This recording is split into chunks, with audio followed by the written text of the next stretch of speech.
Thank you everyone for being here. Wilmer Chavarria is am I mangling your name? Did I say that correctly? You're fine. Thank you. Is the superintendent of schools in Winooski.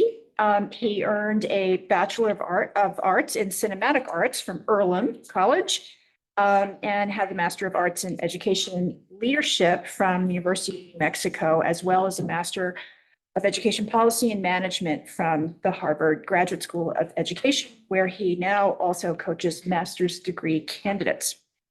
Mr. Chavarria is a refugee born inside a fenced camp during the Sandinista-Contra War in Nicaragua. He is a multilingual and multicultural learner and a migrant with an accent who began learning English during his high school years. Mr. Chavarria expressed that his unique experiences and identities have and will continue to influence his leadership and decision-making styles as in his role as superintendent Winooski.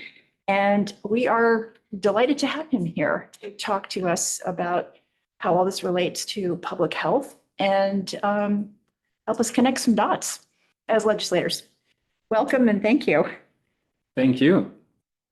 I'm also very happy to be here.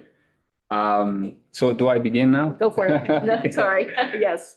I didn't know that part of my bio was going to be on this agenda, or that it was going to be read out loud. It's more than okay with me. Yes. Okay. But it makes me pivot a little bit the way I'm going to introduce what I was going to show you today. Because I was reminded of some of, that there's, we wake up every day and you're like, oh my gosh, I'm a human being in this world. Where am I? So our past lives, yesterday and before, we kind of like have to remember all of that for us to rebuild ourselves again and sort of like recommit to our beliefs, re-strategize for the future, you name it. So it's kind of like a wake-up call again every time you hear about your path. And so I'm going to talk about my district, Winooski, right now. And I couldn't help but that line about being a refugee and a camp, like I was like, all right, like I wasn't ready for that. But no, yeah, I say that's a good thing because it reminds me, like, why am I not connecting my own, like a lot of the things that I think we're doing right in the schools and in Vermont to like the reasons I truly personally believe that that's the right thing, as opposed to just because I read it in theory or I see the statistics. But why is it important to me as a person, as an individual? As you can imagine, being in a conflict zone, as a child being raised in an environment of utter destruction and death and and need, you don't you see your family, your mother, trying to just survive day to day, trying to remain safe from the multiple dangers that you could have. I remember the first and only comics that we ever were exposed to I think in first grade or something. Were provided by the United Nations, the Refugee Agency. And the comics were not a nice love story between, the comics was to teach us on how to recognize landmines. Ooh. And how to, in a nice age-appropriate way, because they knew we needed, kids were the most likely victims of landmines in our area. And so, and I remember all of the most critical services that we received through the goodwill of countries in solidarity with refugees. At the time, my community of refugees were, and I know this because I remember the labels on the buckets and on the boxes. It was the Canadian branch of the agency, because everything had the Canadian flag on it. And it was almost fate that I ended up going to high school in Canada. And I remember that all of that had a critical. At the moment, I didn't understand it because you're a child. That you're not really analyzing much of that. But a lot of the things that we received as support were, if I think about what would have happened if we hadn't had them, I don't know. Maybe we would have starved more than we did. Not that we didn't starve, but we would have starved more some of us would have more likely been prone to dying earlier than otherwise. We would have been abused in ways. I mean, there were a lot of things that were done right, and just like I think we're trying to do it up here in maybe a bit of a less extreme set of circumstances, the way in which we channeled all of those survival supports for the community was through the school, or what we called a school, because really our school was just we didn't have doors or windows or anything, or teachers wouldn't really get paid a salary. You would get like a bag of rice and beans, as payment. So everybody was volunteering, chipping in, and I don't even know if they had licenses to teach, but they were real good teachers. I remember getting one meal a day at school, which is not the case anymore. We don't feed students normally anymore in Nicaragua because we don't get the aid as much because nobody's paying attention to Nicaragua anymore. But at the time, we were continuing to receive refugee donations, and I would get one meal a day in the school, and I hated these cookies that were, now I love them. I think they were shortbread cookies or something, but the taste was just so foreign to what we were used to that I just really didn't like them. Now I like them because I'm more used to them, but as a child, I didn't. And I remember that I found out one day that my mom really liked those cookies. It's more tragic than that because later on I found that she was actually very hungry because she was trying to not eat the food that, for her children. Mm-hmm. And it made me really happy to be able to hide the cookie that was given to me, put it in my pocket and bring it to my mom because she was always very happy to get the cookie. And in something so that really made a difference in so many ways. Again, all of that was channeled through that community center, so to speak, where you knew if all else failed, there's like one place over there where you can go and you might find some help there. There might be food, there might be a book, there might be someone who can find you an answer, or it's just a place where you can at least find more people and problem solve together, or like talk about the huge need that just arose, or somebody died, I don't know, whatever. That is my memory of how school worked. And I always struggle with talking about this because there's always a danger that's just going to bring a lot of sadness to the room. And I don't want that to be, I want that to be more of like a source of ideas, a source of hope, resiliency, a reminder of like, how we have a lot in common despite the extreme circumstances. And so I hope that whatever, of course, there's a lot of sadness, and we have to accept that. Children should not go through that. But hopefully that's not the energy that where the rest of the presentation goes. And so we could start a slideshow there because I want to show you what some of the same principles behind a sense of community and all of us owning the responsibility for the well-being of children and young people can do. And I'm glad I have Representative Rebecca here because we represent the same community, and maybe you can help me speak to a lot of this.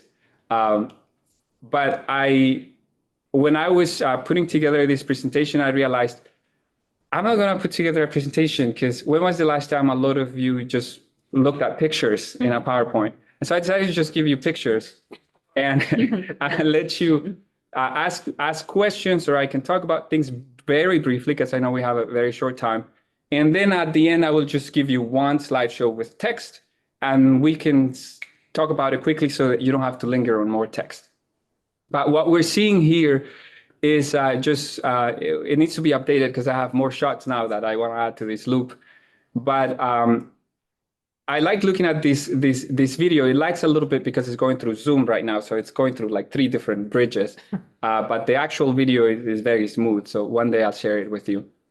But I like this little loop because it shows like some moments happening around our schools, and overall just seeing children in a place where they feel safe, where they have the space to just laugh and feel happy and misbehave every once in a while. as long as an adult is watching.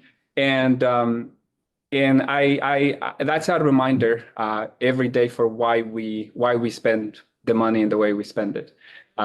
We spend a lot of time talking about all of the bad things that are going on around us, and how there's this narrative that schools are overspending, and maybe that's a conversation to be had, but at the same time, we can't forget that this is where we have our children, and this is where they're being held. So if we go to the next slide, so you can stop watching that video. That's very hard to watch because it jumps a lot. More of that, as you will notice in many of these photos, there's a high level of racial diversity, racial, ethnic, language, and cultural diversity in Winooski, and I know most of you are aware of that. It is one place in Vermont where that's very obvious. You walk through our doors, and it looks different from the majority of schools in Vermont. There's a lot of types of identities that we carry, and that our children carry with them, that are not necessarily visible. And Winooski is not the exception to that either. But the identities that are visible they are very obvious. You can see them, you can hear them. And so that may be a good and a bad thing depending on the situation, and we can talk a little bit about that. And so I like these pictures because they show students being competitive and active on the one hand, very disciplined with a violin over there. Students just having a conversation around the circle for a wellness circle, and one of them being aware that there's a camera around and her taking advantage, seizing the moment. She tends to do that. And it's good. She's very photogenic. She always has a great hair. We can move to the next one. Also more moments in the around the district. We cannot really see what's in the top right-hand corner, but they're doing something that I've noticed Vermont students do a lot, which is actually touch plants and make them grow. And I find that so good. Like for them to actually, grow things from seed, and eventually a lot of them are crazy enough to eat them. I would not touch that produce, knowing everything that it went through in the classroom, but they do. And that is so nice. Even in rural areas in my country where a lot of our subsistence was based on the land, we can grow things year round because it never snows. Even that, sometimes that was prohibited to us because we were not allowed to even access the land. Part of my bio says I was born in a fenced-in camp, so we could only look at the trees from the inside. And so taking those things for granted would be a huge mistake. And so I just love that it's not just in Winooski, but it's something I saw. I was a principal in southern Vermont, and people took that very seriously. And it's just so beautiful. And it's too bad we cannot see the really bad-looking plants that they're looking at, but they're very proud, and I am so happy for them. We can move to the next one. I like these two pictures. On the right-hand side, there were students doing an actual class activity. They're just not jumping with the balloons. That's a lot of fun too, and that's good to do. But that was actually connected to a lesson about the air and what's going on. I forget what the lesson was. But the kids are kids, and they're probably going to remember that lesson because they actually had a lot of fun because they got distracted with the balloons and they got to jump a lot. But it's a reminder that, you're in the end, you're teaching class, but you're also working with kids that naturally want to jump, want to laugh, want to bump into each other, fall, cry, and call for mommy. That's what they do. And it's very beautiful to be reminded about that. And speaking of mommy, on the left-hand side, that's not an employee, that's a mother in the classroom, in one of the many opportunities that parents have to come in and be with their child in the classroom and do activities with the teachers and such. Daisy can speak to this because she's a mother of students in the district. So please let me know if there's more we can do to open the doors for you. Moving forward to the next one. Few more things. This connects to food too. Food services, we take that very seriously. In fact, the last coup that we almost had at the board was students so angry that I hope nobody gets offended here, but we had some students really angry come to the board and say, why are you making us eat white people food? Oh, And I love that. and they were outraged because they say that it's actually been for years. And I didn't know that they had been angry about it for years. And they wanted to hold me accountable because they were like, you should know better. I was like, I am sorry. Yes, I should know better. But I honestly did not make this decision consciously or intentionally. I honestly did not even think about it, or it's not like there was a choice in front of me and I chose this one. So I thanked the students, I brought it to the board, and now we have this committee that's just actually committee of district leaders and food service providers and students and parents, and that are taking this very seriously. And I can go on and on about why that matters, but I like these pictures because it's food service on the one hand, then we have the kids. The kids actually cook the food for themselves. On the other hand, we don't force them to do that. But we recently had a Momo challenge where they just make dumplings, and all the middle school classrooms and advisories competed to see which classroom made the best dumplings. Awesome. And this is not just cooking, although cooking in itself is an art and a science, but we use this curriculum called expeditionary learning, where everything from math to language arts to physics, everything has to be connected to a theme. And this theme was dumplings around the world. So you did the science of it, the math of it, the finance literacy of it. And so naturally, this ended with a festival of dumplings where I just went down a gallery of dumplings and filled the amount of dumplings that I got to judge. I have a very tough job. And then we have the arts, we have students. I think for being such a small district, we have an amazing concentration of talent in the arts, because I go to the concerts sometimes. I'm like, when did these kids have time to learn this? It is so amazing. And on the other side, we have, that's theater, that's not a real fight. That's our fake swords, and they are doing a play in the Black Box Theater there. We can move to the next one if you like. This is Holi. This just happened a couple of weeks ago. And this is not in India or Nepal. This is actually in Winooski. We had 3 days of deep cleaning after that. But that's a separate, that's the operations side of my job. And don't worry, the facilities are intact, they're not damaged. But it was worth it. It was worth every brush that we had to destroy the day after. These are the memories that our students will have with them forever. And because they are deprived from them, because they're no longer in wherever they were uprooted from, they can still have them here. And this was so beautiful, so amazing to see.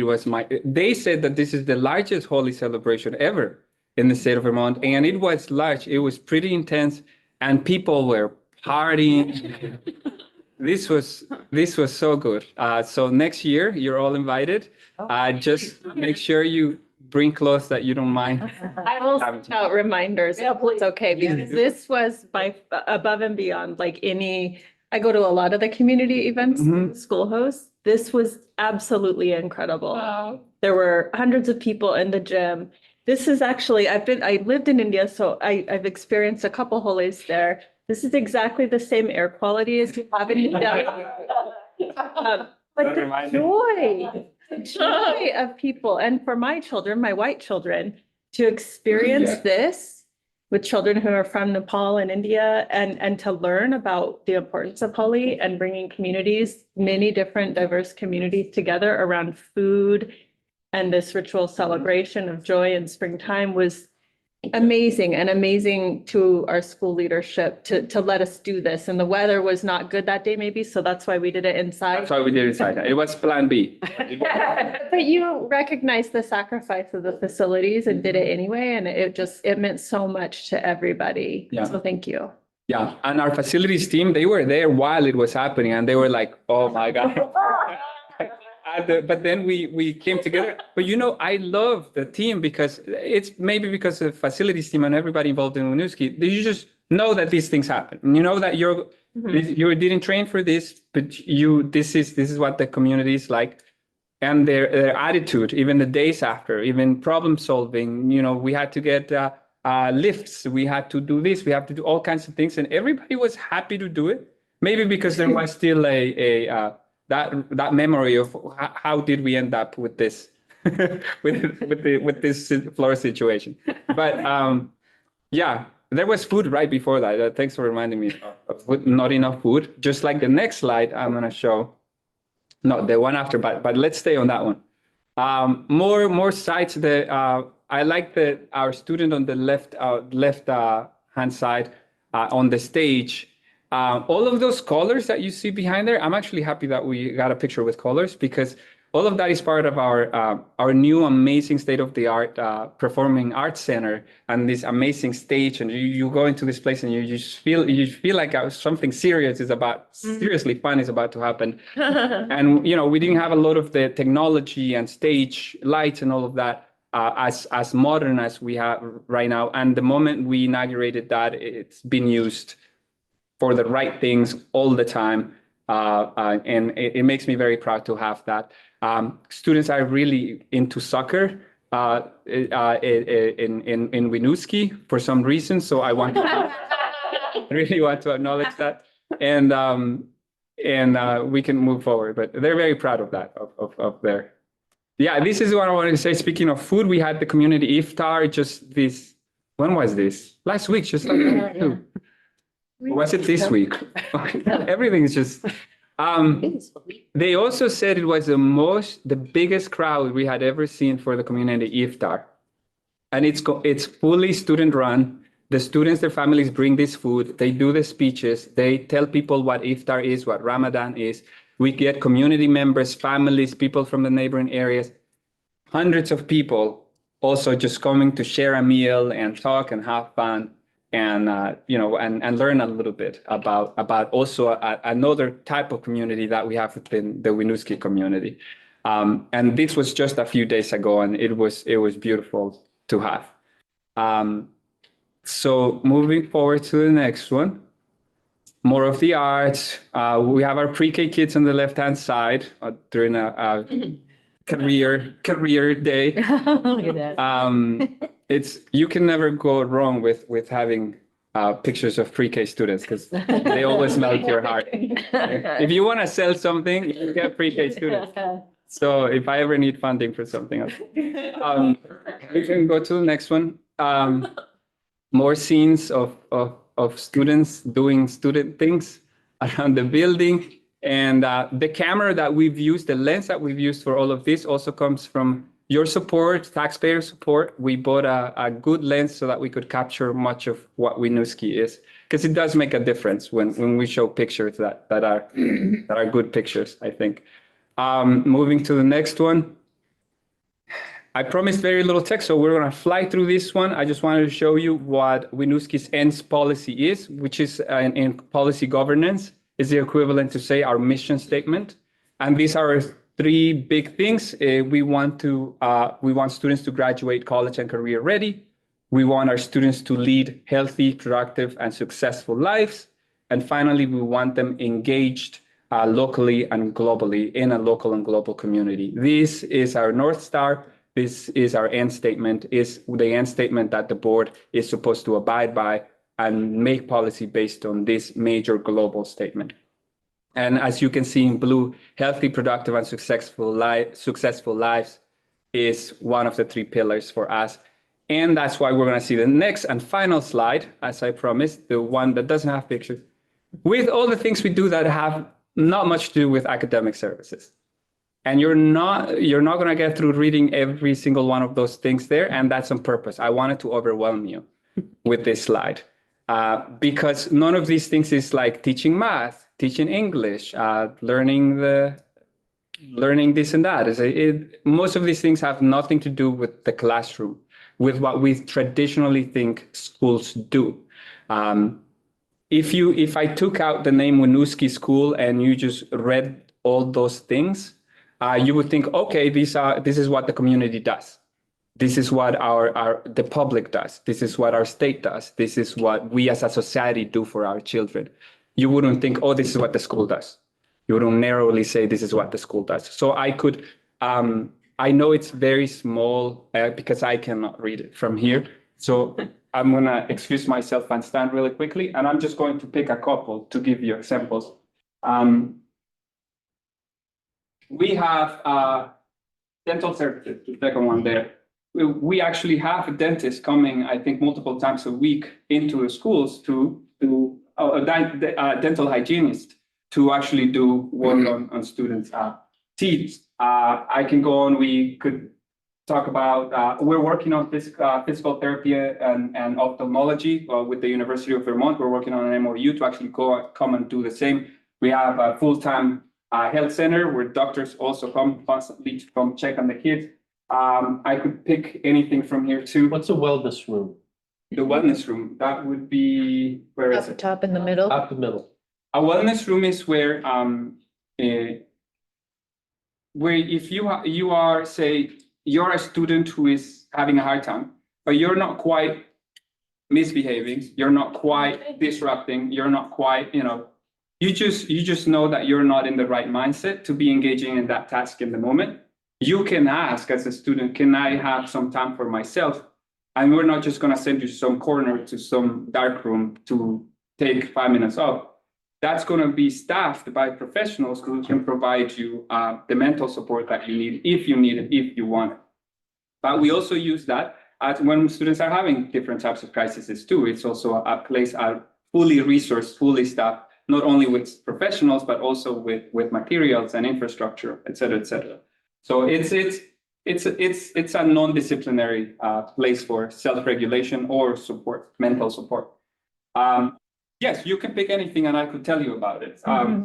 I could, one that I was talking to 7 days about recently was not nutrition, housing. You'd be amazed at how much we do with housing. We have somebody at the lobby where families can come and just sit down with the person at the lobby and say, I'm about to be evicted, what do I do? Or I need to fill out a form, or I just have no idea what's next. And then we provide them with that support. We give gift cards to supermarkets. We provide door-to-door transportation when need be. Anyways, lots of things again that you wouldn't think it's the function of a school. We have home visiting programs. We have on-site counseling, social workers. We provide SEL curriculum that has to do with the classroom. We provide a lot of support with nutrition. Just now we have different programs, but our biggest one is a partnership with the Vermont Food Bank. That whatever nutrition-wise needs the community has, we can partner for that. Yes. So as we're running out of time, I know that some people have questions. Yes. It's really unfortunate. I'm hoping you'll come back. This is amazing. And I know Esme has a question. I have a question too. And if I may, I want to know what you need at the policy level from the legislature to maintain this, to spread it. How do we do that? And maybe that's not it's obviously not an easy question. Yeah. But we're thinking about public health, right? And you talked about what school meant to you. And I think what school means to a lot of the kids in your building. And how do we maintain, we know healthier kids, healthier families, longevity, success, what your mission is. Yeah. How do we do that? Yeah. All right. I'm about to give you the key to all of our problems. I knew you could do that. I'm just going to say, and my answer has to be informed by everything that's going on right now. And so all of this costs money. and a lot of our budgets failed this time around, and apparently they continue to fail, just based on the few votes that have happened since then. The public needs to know this. The public needs to know that this is what schools do. And at least 70% of what you see on that list is not actually directly funded by the local budget. It's us scrambling to find grants, to make partnerships, to beg for money of some foundation, and when we had ESSER money about to go away, and we had all sorts of things about to go away, we realized, shoot, a lot of the things that our community relies on and that have become a signature of what we do are actually funded by things other than our local budget, or are funded by things other than the state and the Ed Fund. And we had some very tough questions to ask ourselves. And so we were in a situation in which we could possibly lose a lot of that, and not because we were adding anything. It's just there was only things to subtract. There was nothing to add. I don't think that the public is willing or ready under the current mechanisms to add any more to that plate. And so the question is hard to answer. On the one hand, I wish more people knew that the majority of expenses for schools and the increases that are happening are not increasing because of what you think the traditional public school does. Of course, everything is increasing, but a lot of it has to do with the special situations, with the things that the rest of our society and the rest of our systems are not providing to our families and students. And so, sure, we can defund our schools and not allow the schools to do a lot of this if then someone else is taking on the responsibility to cover that gap. I'll be more than happy to pass on mental services to somebody else. I'll be more than happy to pass housing or to pass nutrition to someone else and leave me just to teach students math and science. I'll be more than happy if you're able to take on that. But if that's not going to be taken off my plate, at least I don't need to be insulted almost recurrently and consistently about how we're overspending and being irresponsible with our spending. Yes. That is the least of what I should. Thank you. You'll be back. We'll have him back, right? So Esme, you had a question. Yeah, I mean, this is all, I mean, you have such diverse services going on here, and I know some, I don't know how long all of them have been in place for, but it would be really interesting to see if there's data tracking that goes along with some of these services, and maybe some that are easier to track than others, like dental services, for example, like, you know, here we provide the service through our school, what's the outcome? And I just don't know if there's a mechanism to track and to present those outcome-based data to people like us, for example, to prove that it's how important it is. Thank you for that question. Schools are very proficient at giving you data. Yeah. And there's so much that you take your pick. And sometimes the effect of a lot of these things of well-being and promoting health with students has type of impact or consequences that are not so obvious, that you're not really thinking about. One of the things that are a little bit clear to see is that by centralizing services around a school or providing things that would otherwise be time consuming or just confusing to families to access, makes it so that it's more likely that our students will show up to class. Or that they will not be taking time off to go visit the doctor or do this or that, and they can actually receive the supports right here. And so absenteeism goes down. So how do we connect dental services to absenteeism? It's not so obvious, but it actually makes a huge difference. Everything is definitely interconnected. I just want to mention, because I think it's important, housing pops up as a priority, no matter what committee we're in here in the legislature. And one thing I've learned about how we support housing in our school in Winooski, it really is the center of the community, whether you have children or not. And our housing supports, there is someone on contract who really facilitates connecting people to the supports they need to stay housed. But there's Mo, right? And kids walk in the door.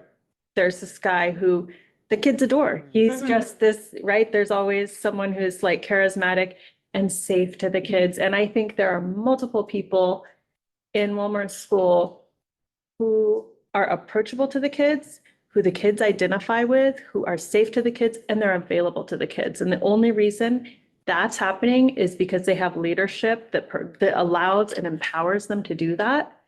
And I don't want that to be lost, is that you can, have all the grants in the world, but if you don't have leadership that empowers a culture of support and connection and care, none of this works. So thank you so much for providing that to our entire community. Thank you.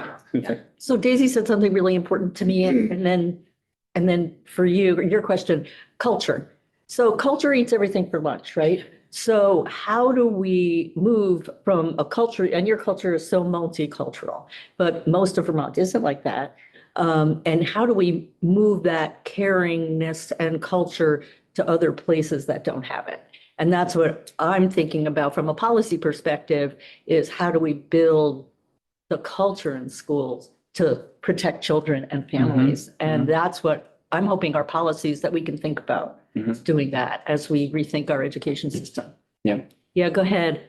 Well- And then Erin, yeah. Well, probably Aaron might be saying the same thing that but Aaron is definitely taking the lead on community schools, on getting grants and funding to pilot community schools. And, we're working with UVM again to look at the data. There's a person that they have that's looking at the data, but I don't know if that's what you were going to say, Aaron, but One part of it, yeah. yeah, why don't you go ahead? I mean, yeah, I'm listening to all this and our committee got to come and tour the school last year and it was a real highlight for us.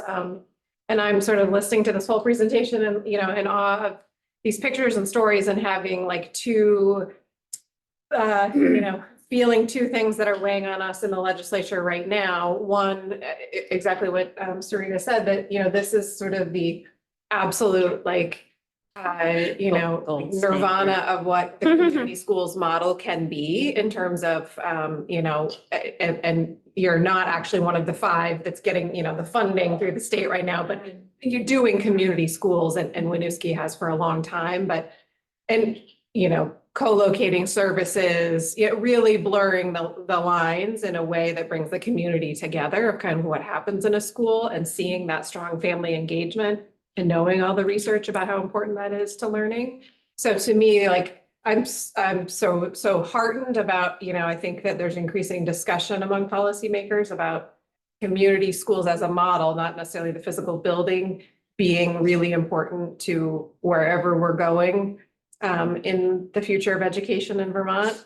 And then on the other hand, sitting here feeling like this is where we should all be going. And we had a 2-hour, yesterday legislators came in and talked about, okay, the education fund, property taxes, failed budgets, really difficult public discourse around schools right now. And how do we get to what you said? The hard reality is that this is expensive, depending on how you define expensive. Like, is it because you're putting the money here instead of in other places? It's preventative. It's harder to quantify preventative, but in per pupil spending, I think Winooski is the highest in the state. And this is a beautiful model of why that's amazing and can do that. And yet we have this, this huge chorus of bend the cost curve, cut, it's too much. We spend so much and we get so little, all those narratives that are out there right now, are so antithetical to what a really well-funded, robust, wraparound, top to bottom system is. And so it's trying to see that these two things somehow Right. come together and we don't just collide and say, it's just expensive. Yeah. I think that's why we wanted to circle it around public health. Yeah. Because of what you're talking about is that we don't know the downstream costs. Right. We don't do this. Right. And there's no data and it's hard to prevent. And you said something really important that I just want to say again, is people don't know what's going on. And that's how you started. And I'd like to just really emphasize and go. Yeah, and that's what I wanted to say. I'm not here to ask for more money. Yeah. I'm more than happy to brainstorm ways in which to efficiently use the money that we have. Yeah. I'm here to ask to change the narrative and Yeah. stop blaming our schools when our schools are literally probably the one institution, the one branch of our society that's still doing it the best it can to solve society's problem. Okay, so how do you change the narrative? I think it begins with leadership and every single one of you and challenging your colleagues and the rest of state leadership when we see that a false narrative that makes a villain out of the heroes. I think it begins by asking ourselves whether we're being complicit in that, whether we're actively promoting narratives that hurt our communities, that hurt our children, and that don't really problem solve. They're just politics. Yep. And so I invite you to problem solve, to come to the table to talk about efficiency. That's something I welcome, and I'm happy to be in the conversation. But I don't welcome narratives that just play into the hands of myths and dangerous lies about our public schools. So in a way, we need, one second, we need training, right? Because I need to go back to my district and I need bullets, to really help me with the narrative. And I don't know how we get that together, but that's what's on my mind. I want to take back the narrative. Not easy. Thank you. Bienvenido. Qué gusto. Gracias. Gracias. I just said welcome and I'm bursting with pride. I think that one of the most, what I've seen changing people's mindsets is sharing, like when I went into the elementary schools around my communities to support and teach, and seeing the behaviors that are happening. I saw a first grader playing with a mechanical pencil, pretending to inject himself. The fight or flight instinct that kindergartners, the extreme behaviors that you see. I think we need to tell those stories of what our kiddos are coming into school with. And that it's not like the school did this, so I really think that the effort that it takes, the research-based, and the psychological power and strength and self-renovation that it takes to manage those issues that are coming from outside of the building, need to be part of that narrative. Yeah, for sure. And I'm really bummed because it's now 12:58 and many of us have committee at 1. So we'll be late, but whatever. But I want to give you the last word. So if you want to, what do you want us to walk out of here with? I mean, you've said a lot already, but. Yeah, I should be afraid of what I said, but this was being recorded. A lot of this touches, it goes to the core of probably the reason you're here in the first place. And so, yes, it shouldn't be an easy thing to confront. But I think that, I want to say thank you for asking the right questions, for making space for these conversations, and for humbly actually say, we don't have all the answers and we want to ask the people on the ground. You want to ask our schools, you want to ask our institutions, the people doing the work day to day. I appreciate that. I want to say thank you and I hope to see more of that.